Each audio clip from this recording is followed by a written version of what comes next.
Max, the 19 though, the lowest number of your career. How's that feel?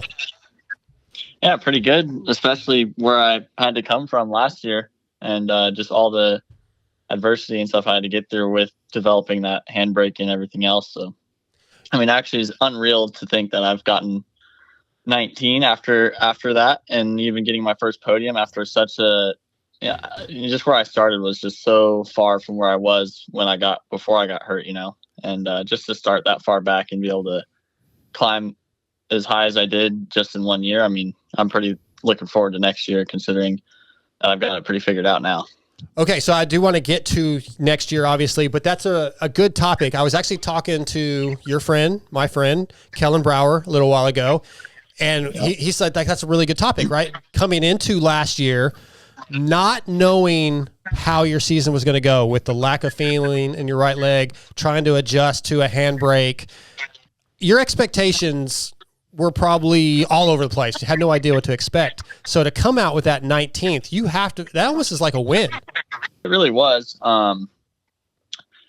And to think that I was 20 the year I got hurt, and then was able to a year later after the injury to be 19 was just like, I mean, that was a win within itself. And honestly, the goal last year was just like, see if I can even do it. Mm-hmm. And then once I was able, then it was like, it just escalated so fast from there. It's like, I don't even know if I can race. Okay, I can race.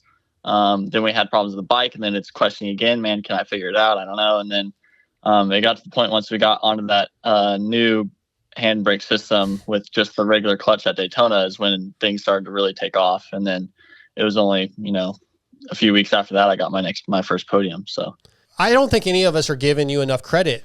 I mean, obviously we've said, hey, like, you got a podium, that's a good job.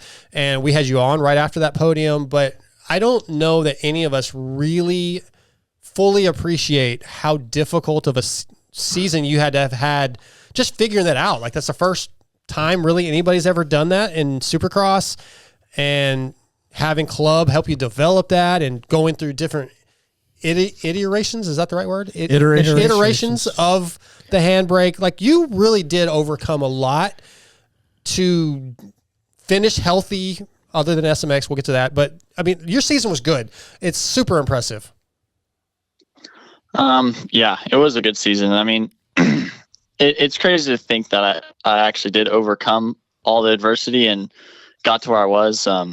There's definitely a lot of days where I had a lot of doubt, but honestly, it was just a battle. But once the ball was rolling, being the rider that I am, and once I kind of figured it out, I was able to still be good, but not over push the limit and get hurt. So I was able to pretty much finish the whole regular season if you don't, count SMX. And then, the whole SMX thing was just, it was just one of those one-off things that just happens sometimes. So is there anything you feel like you do better now having the handbrake versus like riding with a foot brake in Supercross? Supercross, I feel like the handbrake's honestly even better than outdoors. You'd think maybe it'd be the other way around, but outdoors we just have so much speed, and with a lot of the, the downhills on a lot of the tracks, it's hard to actually stop as good as I used to. But on Supercross, it's definitely, I feel like, an advantage, at least now that I've gotten used to it, and it's more muscle memory. It just feels like normal riding to me. But I'm able to keep my feet on the pegs a lot more in the corners. So if there's a tough corner before a whoop section, I don't have to move my feet at all, and I can keep them in the positions they need to be for the whoops. And honestly, just like I rode 2 days last weekend, and there's a big 353 into a flat 90, almost like a little tiny berm, and I'm able to stop and turn without moving my feet and without having to like really set it up. Like some of the guys have to clip it to make the corner. I can just land it fine and make the corner easy. So it's definitely that I've got figured out for sure, an advantage in some spots. Does the way the brake works mechanically, whether the stopping power or even how it holds up, is it different with it being a handbrake? Is it maybe a little less powerful, more powerful? Is it all the same? Definitely less powerful. I mean, when you have the foot pedal brake, you can really, put your weight into it and get the cylinder to clamp on the, or the caliper to clamp on the disc really hard. the handbrake is a lot harder to lock up, I should say. Like, it's hard to really get it to lock up the rear, especially, it's one finger on the brake and clutch at the same time. So not even all your strength is going into just the handbrake. Luckily, the system I've got has a lot of good leverage, so it is, usable without even giving me too much fatigue. But really, like, locking up the brakes hard is still a lot harder to do than compared to just stomping on a pedal. Obviously, you're back at ClubMX for 2026, and coming into 25, you already mentioned in previous interviews tonight that you didn't really know how things were going to go with you and whether you're going to be able to even figure this whole handbrake thing out. Now that you figured it all out, is there less pressure going into 26 with the team, or is there more because now you feel like you have to exceed what you did in 25? I mean, maybe a little bit more pressure from the team. I don't physically feel the pressure or feel pressured at all. But I do know that they expect a better me this year, and I expect that out of myself as well. But the goal is still the same, and well, it's definitely a little bit stronger now. But the goal is to win a race at some point next year, which would be crazy to do, especially on a non-factory team. But that's the team's goal. That's what Brandon wants to do. That's what I want to do, and I'm going to work towards that goal. And I don't see, as long as we stay healthy and get our off-season training done right with weather and all, not should be able to achieve that. I believe that absolutely 100%. And bike's good enough to do it. I'm good enough to do it now, and it's just a matter of putting in the time and work. Are you tired of talking about the handbrake at this point? Should we drop it and just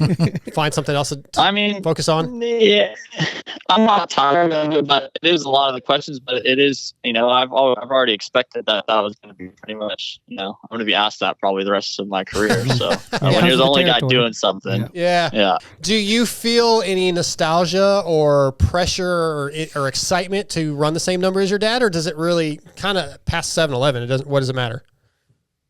Well, when I was growing up, I always wanted to run 7-11, but my dad was like, "You're not good enough for it yet," until I got at least good enough for my classes I was racing amateurs to run it. And then I ran that through the rest of my amateur career, and it seemed to work, and I did great in amateurs. So maybe there's just something with running my dad's number that makes me just ride better. So okay. The main challenge, especially when it comes to now winning a race for me, is the factory guys do have a little bit of an edge just with, all the support they get from the factory. So we have a great bike here, and it's definitely super competitive on Supercross, but the only way to overachieve that difference from factory to non-factory is just being in better shape than the factory guys. So that's really my main goal in the off season, is just put in the time, put in the right kind of time, and just really be in shape and gnarly and ready to go for the first round.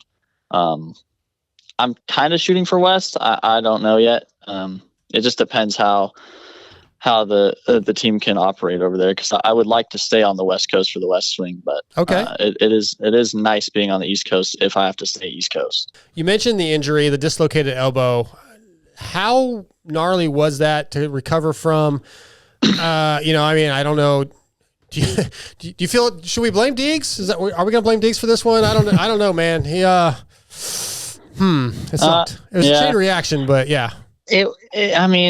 What happened was Deegs just let off the throttle because it's a practice start and he doesn't have to charge into the corner, but there's, 20 other guys still racing the corner as if it was a race, but it wasn't a race. So I just didn't expect him to chop throttle early because he didn't get his start that he wanted. Yeah. And that's what ended up making me clip his bar. And then it was a chain reaction from there. Going forward, learning, never doing a practice start again with anybody but myself. So at the races, I will go last every race. I don't care. It's better than being on the ground with a dislocated elbow. And honestly, when it comes to risk management, like I said, that is the least risk management you have in control, is going into the first turn when there's a bunch of guys around you. So definitely going to take more control of that this year. And then as it goes for the elbow, it was pretty painful when I did it. It was probably close to level pain as when I did my hip. But they got it in without surgery, which was nice. Nothing was broken, which was nice. And then, it was like a couple weeks off, and then I was immediately in the gym and, kind of doing therapy, trying to get it stretched out and whatnot. It's still, I don't have 100% motion, but I'm sure once I start really riding, it'll come back. It's just more building strength into it now, but it definitely took a little bit longer than I thought. I thought it'd be like 4 weeks, and it's been about 6 till it's been really okay.